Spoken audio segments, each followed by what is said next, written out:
సరేనా నిజామాబాద్ ఆ ప్రాంతంలో బాన్స్వాడలో ఒక పెద్ద ఎన్కౌంటర్ జరిగింది. సలీం ఎన్కౌంటర్ బాన్స్వాడ దగ్గరలో. దాని గురించి మీకు తెలుసా? అప్పటికి నేను ఉన్నప్పుడు కాదు, అంతకంటే ముందే అది సలీం ఎన్కౌంటరు. కానీ నాకు ఐడియా ఉంది ఏంటంటే, మనకు ఈ మన ఐలన్న అని చెప్పేసి జిల్లా కమిటీ సభ్యుడు ఉండే. జిల్లా కమిటీ సభ్యుడిని ఐలన్నను ఈ భీమగాళ్ళు ఏరియా కమిటీ కార్యదర్శి ఉండే, జిల్లా కమిటీ సభ్యుడు ఉండే.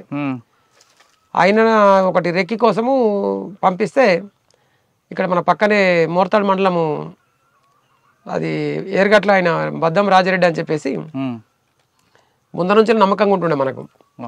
ఆయననిచ్చి మనం రెక్కి వేయడం కోసం పంపించినాం. పంపిస్తే తీసుకుపోయి ఇక్కడ మిట్పిల్ల హోండా షోరూమ్ వెనక ఉండి పోదామన్నా, నువ్వు ఇక్కడ ఉండు, నేను ఇక్కడికి పోయేస్తా, ఇది వెహికల్ అరేంజ్ చేసుకుని పోదామని చెప్పేసి డైరెక్ట్ పోలీసులను తీసుకొచ్చి పట్టించింది అయితే తెలుసు. ఇక అతిపెద్ద ఎన్కౌంటర్ అంటే మానల్ ఎన్కౌంటర్. మానల్ ఎన్కౌంటర్ ఎక్కడ? అప్పుడు మానల్ ఎన్కౌంటర్ నేను బయటకు వచ్చారు. ఆ ఎన్కౌంటర్ గురించి చెప్పండి. మానల్ ఎన్కౌంటర్ వాస్తవంగా చర్చలు అయిపోయిన తర్వాత రాష్ట్రంలో అతిపెద్ద ఎన్కౌంటర్ ఏదైనా జరిగింది ఉంది అంటే మానల్ ఎన్కౌంటర్. అవును. అంటే మానల్ ఎన్కౌంటర్కి ముందు మాకు ఒకటి ఇక్కడ పొద్దుంతా 3 సార్లు ఎన్కౌంటర్ అయింది. లేకపోతే నేను కూడా దానిలో ఉండేవాడిని కావచ్చు. నేను వాస్తవంగా 2003లో వచ్చినప్పటికీ చర్చల పీరియడ్ టైంలో అప్పుడు నేను మళ్ళీ పోయినా. అవునా? రెండోసారి పోయినా. నాకు ఇక్కడ ఉన్న ఒత్తిళ్ళు ఇబ్బందులతోటి లోపల బాగుంటుంది అదే అట్లా అనుకొని రెండోసారి చర్చల పీరియడ్ పోయినా కానీ సివిల్ డ్రెస్సే ఉండే నా దగ్గర. ఒకప్పుడు SLR ఉండే కానీ తర్వాత 302 ఇచ్చారు. 302 రైఫిల్ ఇచ్చారు. 303 రైఫిల్ ఇచ్చిన తర్వాత 303 రైఫిల్ పట్టుకొని సివిల్ డ్రెస్ లో ఉన్నా నేను. ఆ చర్చల పీరియడ్ ముగిసి వాళ్ళందరూ ముగ్గురు ఎవరైతే ఆర్కే, సుధాకర్, ఈ గణేష్ అన్న వీళ్ళు ముగ్గురు చర్చలకైన వాళ్ళు రిటర్న్ మర్రి వచ్చిన తర్వాత మళ్ళీ నిర్బంధం అనేది అంటే అప్రకటిత యుద్ధం ప్రకటించలే. మళ్ళీ మీ మీద నిర్బంధం పెడతాము లేకపోతే అణిచివేస్తాము ఇట్లా అని ప్రకటించలేదు. విధానపరమైన నిర్ణయం కాకుండా నిర్బంధం అనేది ఉంది. మేము దాన్ని అంత సీరియస్గా ఇట్లా అవుతుందని మేము కూడా అనుకోలేము. ఇక్కడ కొరట్ల మండలం దగ్గర నాగులపేట అవతల ఇంకోటి తక్కలపల్లి ఉంటుంది. తక్కలపల్లి కూడా ఒక మామిడి తోటలు ఉన్నాం. ప్లేన్ ఏరియా, జంగల్ లేదు. మామిడి తోటలు ఉంటే మామిడి తోటలో ఉన్న తర్వాత వాళ్ళు అది పొద్దున మేము ఏం చేసినామంటే మామిడి తోటలో ఉండే కంటే ఒక రోజు ముందు దళిత వాడలకు పోయి అన్నం అడుక్కున్నాం. అందరినీ ఎవరు అన్నమని చెప్పలేము కాబట్టి అన్నం కావాలి కాబట్టి అన్నం అడుక్కున్నాం.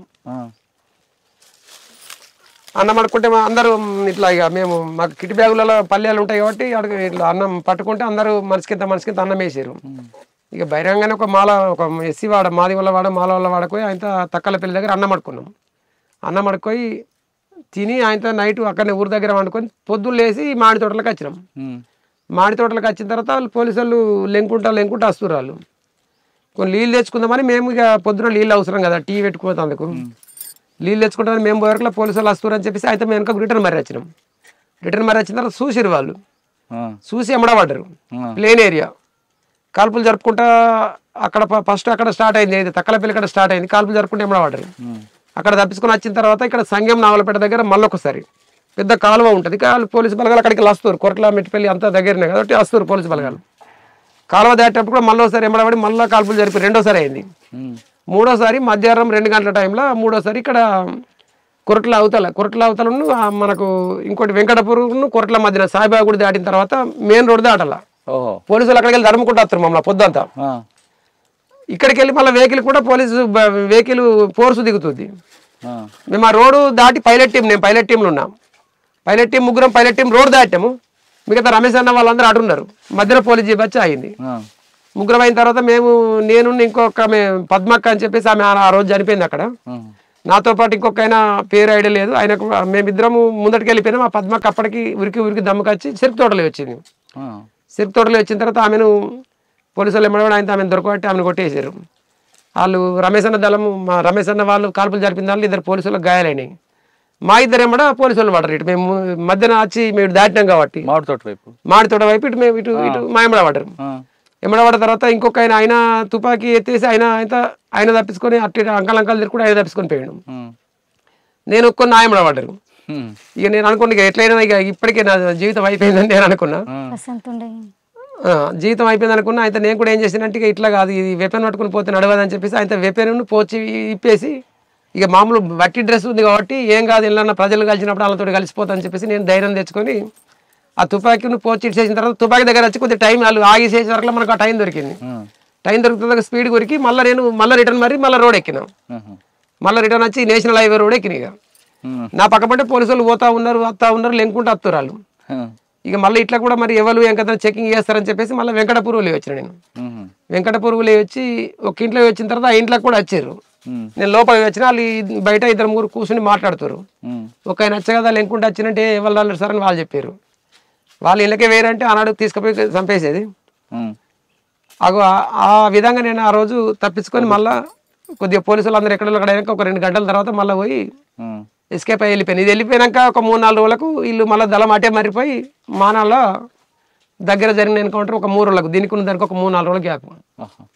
అంటే ఆ దళం అంతా మానాలకు వచ్చింది. ఆ దళం అంతా వెనుక అటే మరిపోయి మానాలకు వచ్చింది. మేము ఇప్పుడు దాటిన వాళ్ళమేమో నా ఎంబడి ఇంకొక మానాలకు వచ్చిన విషయం పోలీసులకు ఎలా తెలిసింది? మానాలకు వచ్చిన విషయం పోలీసుల కంటే అంతకు ముందర నుంచి వెళ్ళే పోలీసు ఇప్పుడు అక్కడ 14 తండాలు ఉన్నాయి. ఇది మానాల్లో 14 తండాలు ఉన్నాయి. అక్కడ ఒక 3-4కి కానిస్టేబుల్ ఉద్యోగం ఇచ్చి అంటే పోలీసు డిపార్ట్మెంట్ పరంగా ఉద్యోగం ఇస్తూ వాళ్ళను అక్కడనే ఉంచుకుంటూ వాళ్ళు నెట్వర్క్ పెంచుకున్నారు. అంటే వాస్తవంగా మానాలు అనేది ముందర నుంచి వెళ్ళి కేంద్రంగా ఉండే ఐలన్న ఉన్నప్పటి నుంచి కూడా. ఐలన్న ఏది ఏరియా కమిటీ సెక్రటరీగా దళ కమాండర్గా ఉన్నప్పుడు అక్కడ ఏది ఒకటి చెరువు కట్టారు, ఒకటి పెద్దది స్తూపం కట్టారు. ఇప్పటికి కూడా మీకు ఐడియా ఉంటుంది. అది మన ఆసియా ఖండంలో 2వది కావచ్చు. అక్కడ మనకు ఏది ఉద్యమకారుడు ఏది పిఓకే నాయకుడు ఆయన ఏది యాసిన్ మాలిక్ వచ్చిండు, జమ్మూ కాశ్మీర్ నాయకుడు ఉన్నాడు యాసిన్ మాలిక్.